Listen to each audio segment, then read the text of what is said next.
Assalamualaikum warahmatullahi wabarakatuh. Salam sehat untuk kita semua dan semoga kita semua dalam keadaan semangat selalu. Perkenalkan, nama saya Lilik Sulastri. Saya merupakan dosen program studi farmasi Fakultas Matematika dan Ilmu Pengetahuan Alam Universitas Pakuan Bogor. Sebagai seorang dosen, saya bertanggung jawab untuk menjalankan tridharma perguruan tinggi, antara lain bidang pendidikan dan pengajaran, bidang penelitian, dan pengabdian kepada masyarakat. Pada kesempatan ini, saya akan menyampaikan salah satu tridharma saya sebagai dosen dalam bidang pendidikan dan pengajaran. Dengan melaksanakan perkuliahan, dalam hal pengajaran, saya mengampu mata kuliah fitokimia yang dilaksanakan dan diberikan kepada mahasiswa semester 5 dengan menggunakan teknik delivery, interaksi, dan asesmen.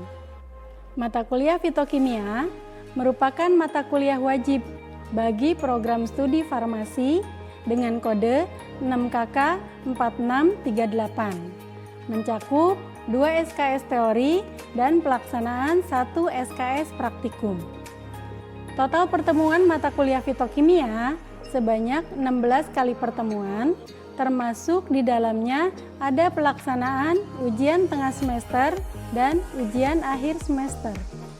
Mata kuliah ini akan membahas mengenai ruang lingkup fitokimia, etnobotani, etnofarmakologi dari tanaman khas yang berada di Indonesia yang memiliki khasiat sebagai obat.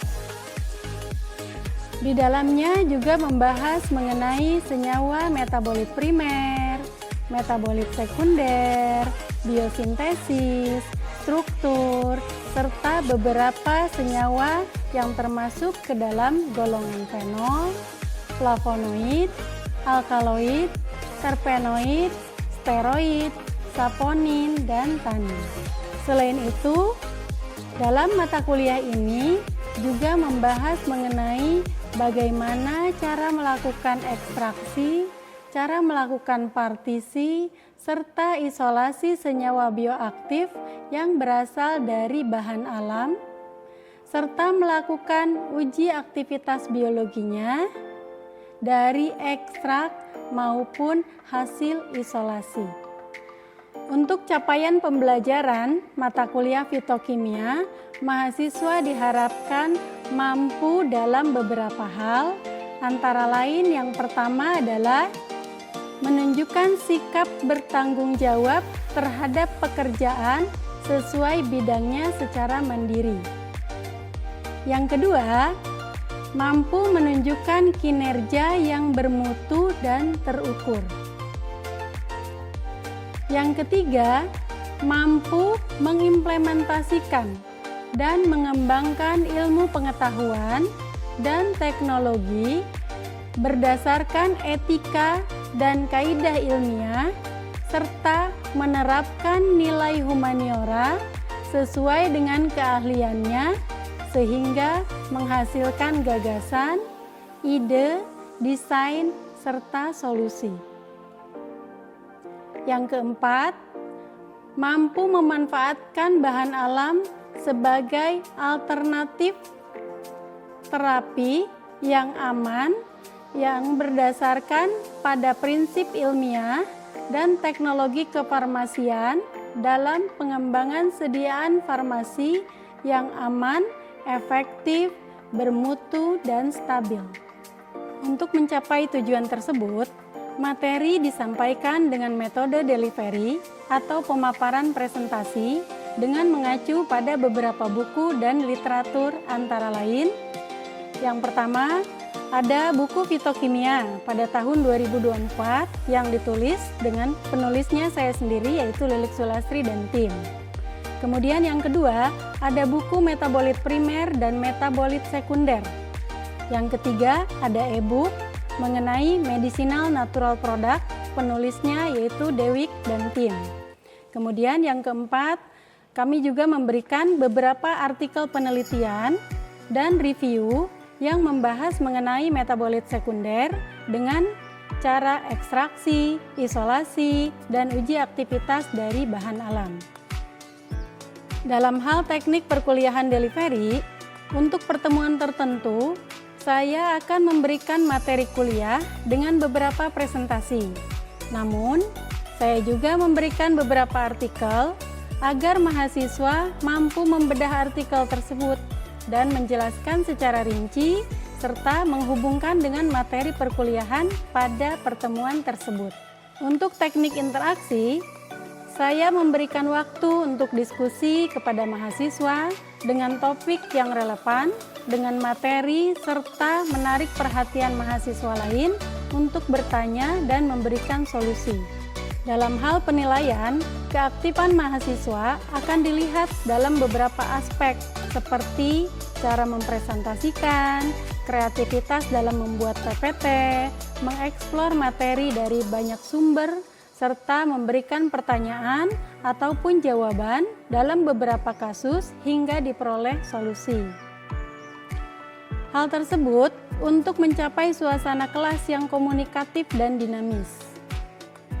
Selain itu juga, saya membuat grup WhatsApp untuk berdiskusi dan memecahkan masalah jika ada yang bertanya, sehingga kedekatan antara mahasiswa dan dosen tetap terjalin, baik di dalam kelas maupun di luar kelas. Untuk teknik asesmen dilakukan gunanya untuk melihat bagaimana perkembangan mahasiswa setelah menyelesaikan perkuliahan. Pada awal pertemuan, ada pembicaraan mengenai kontrak perkuliahan yang berisi mengenai penilaian dengan menggunakan indikator antara lain ada penilaian kehadiran sebesar 10%, keaktifan dalam diskusi 10%, tugas mahasiswa 25%, kuis 10%, UTS 20%, dan ujian akhir semester sebesar 25%. Baik, selanjutnya saya akan menampilkan video pembelajaran saya di kelas pada mata kuliah fitokimia. Selamat menyaksikan.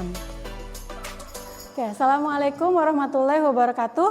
Waalaikumsalam warahmatullahi wabarakatuh. Selamat siang semuanya. Siang, Ibu. Sehat-sehat ya semua ya. Oke, komtinya siapa? Jidan. Jidan tadi absen sudah diisi ya? Sudah di absen teman-temannya? Hadir semua? Hadir semua ya, alhamdulillah ya. Untuk kuliah hari ini kita sudah masuk ke materi metabolit sekunder ya. Metabolit sekunder itu masuk ke dalam fitokimia ya. Nah, kenapa kita membahas metabolit sekunder? Karena fitokimia itu sendiri kan, fito apa artinya? Tumbuhan ya. Fito itu tumbuhan, kimia itu berarti zat kimia yang ada di dalam tumbuhan.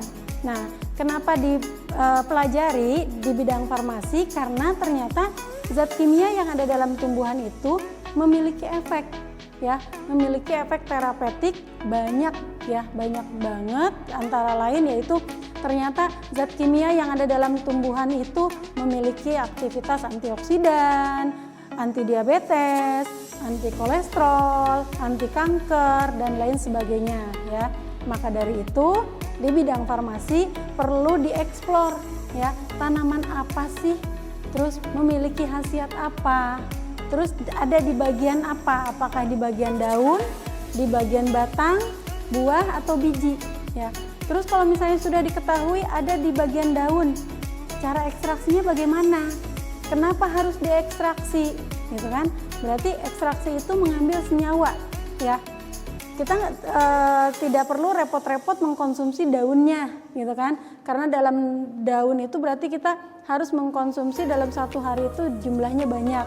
Nah, di farmasi ini kita akan membahas mengenai metode ekstraksi juga ya, sehingga ekstrak itu mengandung senyawa metabolit sekunder gitu ya. Metabolit sekunder itu sebagai agen pertahanan diri dari serangan predator lain, baik itu serangan virus, serangan bakteri dan lain sebagainya gitu ya.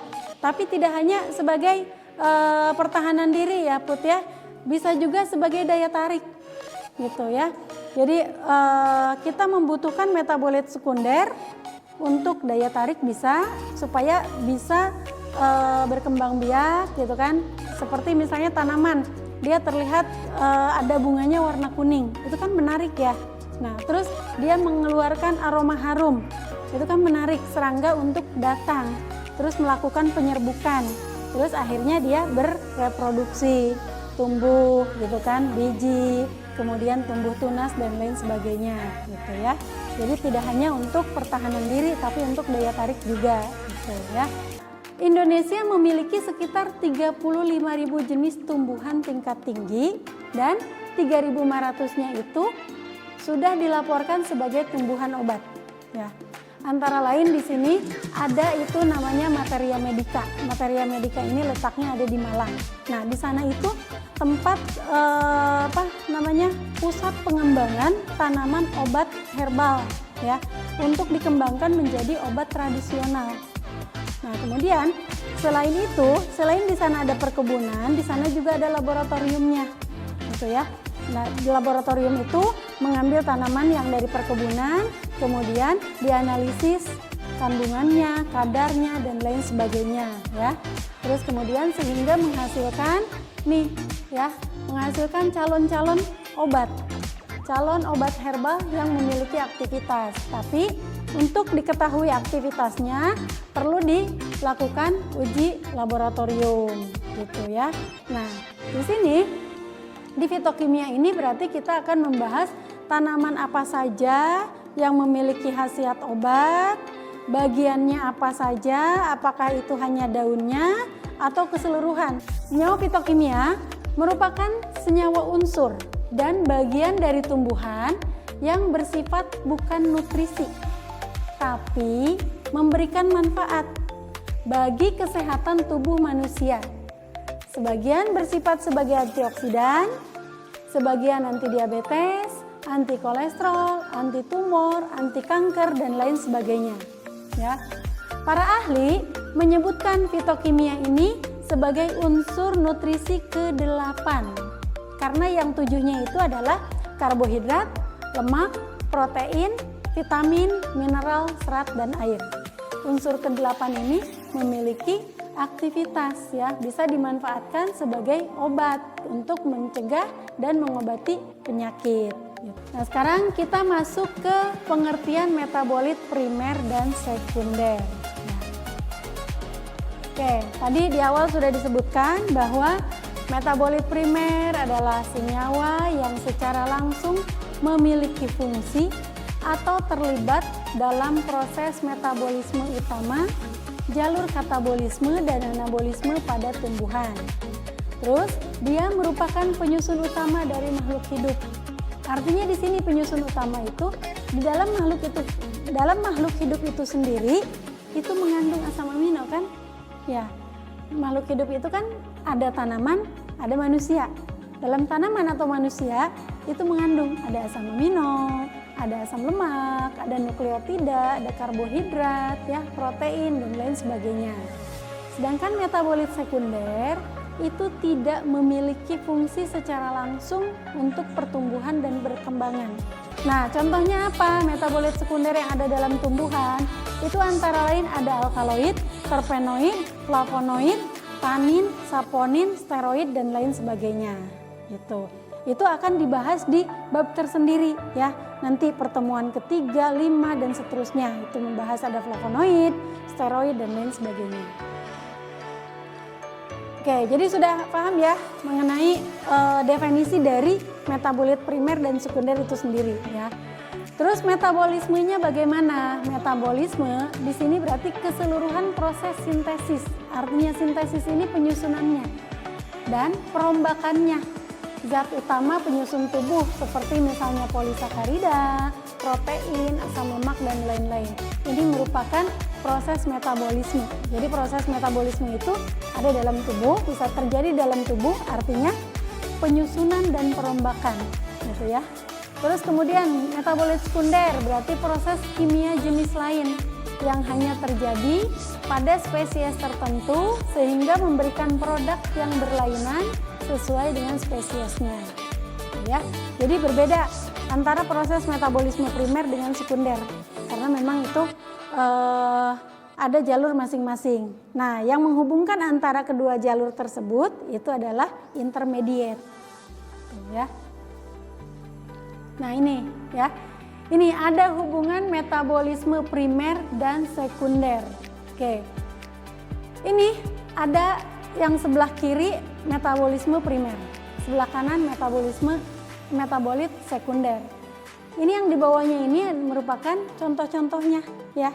Metabolit primer contohnya ada polisakarida, terus kemudian protein, terus lemak. Ini metabolit sekunder ada glikosida, ada poliketida, terpen, ya. Terus kemudian ada alkaloid, flavonoid dan lain sebagainya. Kira-kira ada yang bisa menjelaskan? Boleh berdiri di sini?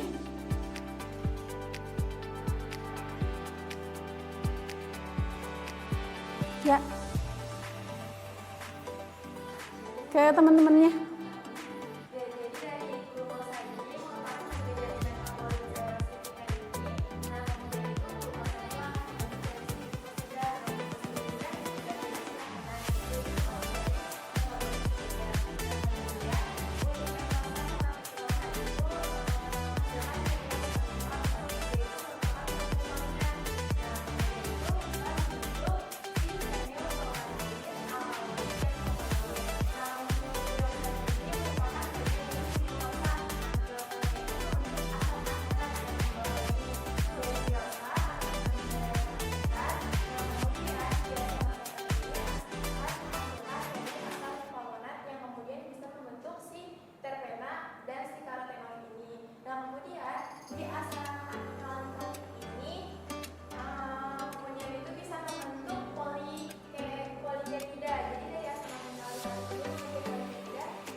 Oke, paham yang dijelaskan sama Edel?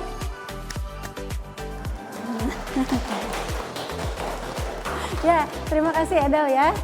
Jadi Edel tadi sudah menjelaskan hubungan antara metabolisme primer dan sekunder. Artinya di sini nanti yang akan menjadi metabolit sekunder itu sebenarnya awal mulanya dari metabolit primer.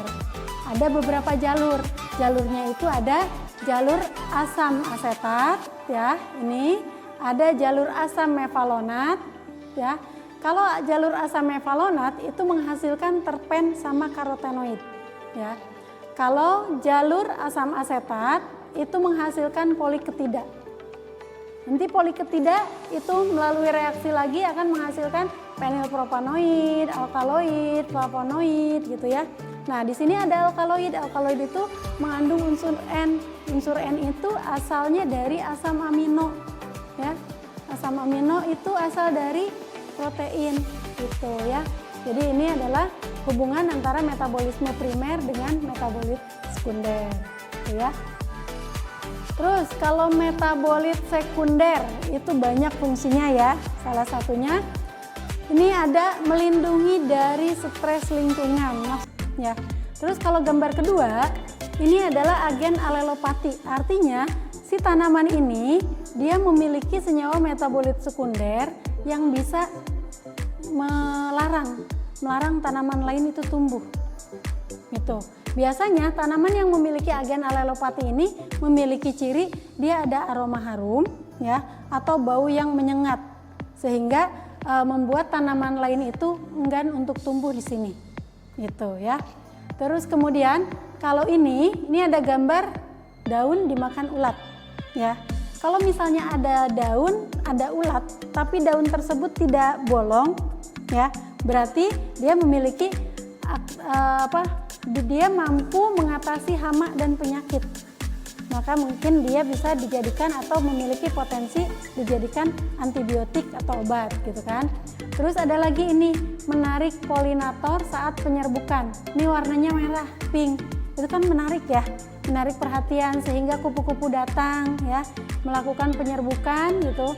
Nah, ini berarti senyawa metabolit sekunder yang ada di sini memiliki sifat bisa memiliki potensi untuk dijadikan sediaan ya kosmetik atau topikal untuk mempercantik diri ya, untuk perawatan kulit dan lain sebagainya. Kalau ini metabolit sekunder yang bisa memproteksi terhadap sinar UV. Berarti dia memiliki potensi untuk sama dengan yang ini ya. Nah, ini bisa untuk topikal juga ya. Bisa dijadikan krim ya, yang bisa digunakan untuk keluar rumah seperti sunscreen, sunblock, terus atau enggak menghilangkan penuaan dini, flek hitam dan lain sebagainya, gitu ya. Terus kemudian ini adalah fungsi metabolit sekunder, ada proteksi terhadap serangan mikroba, ada proteksi terhadap serangan atau gangguan herbivora, terus ada lagi proteksi terhadap gangguan lingkungan ya, terhadap sinar UV. Itu biasanya golongannya adalah antosianin ya. Terus agen alelopati, biasanya dia memiliki senyawa volatil. Tahu senyawa volatil? Senyawa yang mudah menguap. Berarti dia mengandung minyak atsiri gitu ya. Terus kemudian bisa menarik serangga lain. Terus ada juga yang memiliki efek farmakologi, bisa memiliki potensi untuk dijadikan berbagai macam obat-obatan ya. Nah, ini adalah beberapa faktor yang mempengaruhi kandungan kimia tanaman. Antara lain ada kesuburan tanah, ada iklim lingkungan, waktu panen, umur tanaman, kemudian bagian tanaman serta cara pengolahan. Terus kemudian ini ada biosintesis, tadi sudah sedikit dibahas, ada jalur asam asetat. Jalur asam asetat itu akan menghasilkan poliketida ya. Poliketida di sini antara lain ada makrolida. Makrolida ini bisa dibuat antibiotik ya. Terus ada antrakinon, tetrasiklin dan lain sebagainya. Ada lagi jalur asam sikimat. Asam sikimat ini dia merupakan jalur alternatif untuk senyawa aromatik ya. Di sini ada L-phenylalanin, tirosin dan triptopan. Dan biasanya kalau ada senyawa ini tuh hubungannya ke alkaloid gitu ya. Terus kemudian ada lagi asam mefalonat. Asam mefalonat ini menghasilkan senyawa terpenoid. Ya. Oke, jadi ada berapa jalur tadi? 3 jalur. Jalur pertama asam asetat. Jalur kedua asam sikimat. Jalur ketiga, kalau jalur asam asetat menghasilkan apa? Poliketida, makrolida, terus antibiotik ya, antrakinon ya. Terus kalau asam mefalonat menghasilkan terpenoid ya. Dari jalur ini jelas ya bahwa metabolit sekunder itu awal mulanya dari metabolit primer ya, karbohidrat ya. Jadi ada yang melalui sikimat, ada yang melalui asetat, ada yang malonat dan mefalonat. Itu hasilnya berbeda. Oke ya. Terus kemudian ini ada beberapa contoh metabolit sekunder yang sudah berhasil diisolasi. Contoh alkaloid itu ada kodein. Kodein itu banyak ya dalam sediaan-sediaan obat. Contohnya ada dalam obat apa? Kodein. Obat batuk, fungsinya buat apa sih itu kodein dalam obat batuk? Biar tenang ya, saat orang terserang batuk, dia akan nggak bisa tidur, nggak nyaman, nggak nyenyak. Dengan adanya tambahan kodein, walaupun dia batuk, Selain dihilangkan batuknya, dibuat dia tenang dan bisa tidur nyenyak ya. Karena kalau misalnya sudah minum obat kan butuh istirahat ya. Kalau misalnya nggak bisa istirahat nggak sembuh-sembuh gitu ya. Terus kemudian ada lagi senyawa fenol, contohnya adalah salisin dan tetrahidrokannabiol ya. Ini salisin ini itu sebagai prekursor pembuatan aspirin. Aspirin obat apa? Aspirin pereda sakit ya, masuk ke dalam golongan analgesik antipiretik ya. Terus kemudian ada lagi senyawa terpenoid, itu contohnya ada mentol ya, itu ada di dalam daun mint dan daun kayu putih. Itu sebagai aromaterapi dan obat batuk. Oke. Terus yang terakhir ini ada beberapa produk metabolit sekunder yang sudah beredar. Banyak dibuat di industri farmasi untuk obat-obatan, di industri obat herbal juga banyak ya. Ada contoh obat herbal itu, contohnya apa aja? Obat herbal itu kan ada jamu, ada obat herbal terstandar dan fitofarmaka. Terus selain itu juga ada untuk bioinsektisida, ini contohnya. Ada buat kosmetik juga ada ya, krim, serum, gel, salep dan lain sebagainya. Terus ada juga bumbu penyedap ya. Sampai di sini kita sudah membahas definisi metabolit sekunder, fungsinya, terus kemudian produk yang sudah ada. Kira-kira ada yang mau ditanyakan nggak? Kita sudah siapkan 5 pertanyaan ya. Satu pertanyaan dapat poin 5. Pertanyaan pertama, siapa yang bisa jawab? Tembakau dapat membentuk suatu phytoalexin, yaitu asam salisilat, dan fungsinya sebagai antibodi. Ya. Bila tembakau terkena virus, maka produksi asam salisilat akan tinggi. Dan dalam tembakau itu dapat melakukan proses metilasi. Asam salisilat dimetilasi menjadi metil salisilat. Pertanyaannya, asam salisilat yang terbentuk itu merupakan hasil dari apa? Ya, siapa? Ya, Dora Fitria. Jawabannya apa? Metabolisme sekunder. Betul atau salah? Ya. Oke, dapat 5 poin ya. 2. Memiliki fungsi yang esensial ya dan jelas bagi kelangsungan hidup organisme. Dibuat dan disimpan secara intraseluler, memiliki BM-nya kecil, dibuat dalam kuantitas yang cukup banyak. Ini merupakan ciri apa? Adel, metabolit primer. Oke, betul? Ya. Yang ketiga, siap yang ketiga ya. Salah satu peran metabolit sekunder itu menghambat pertumbuhan tanaman atau dia memiliki sifat kompetitif di sekitarnya. Ini disebut agen apa? Ya, Winanda. Alelopati. Betul alelopati? Oke.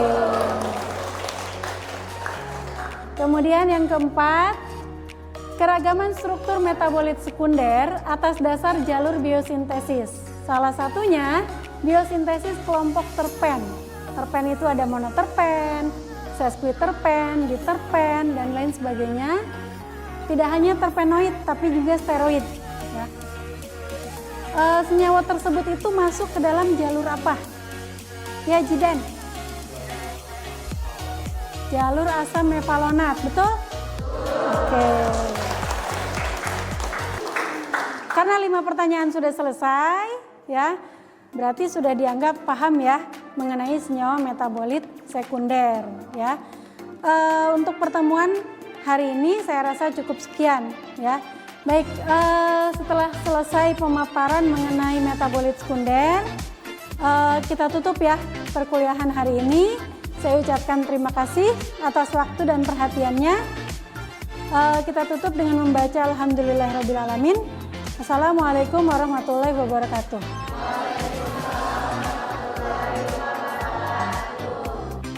Terima kasih sudah menyaksikan video pembelajaran mata kuliah fitokimia. Mudah-mudahan video ini memberikan manfaat bagi kita semua. Sekian dan terima kasih. Assalamualaikum warahmatullahi wabarakatuh.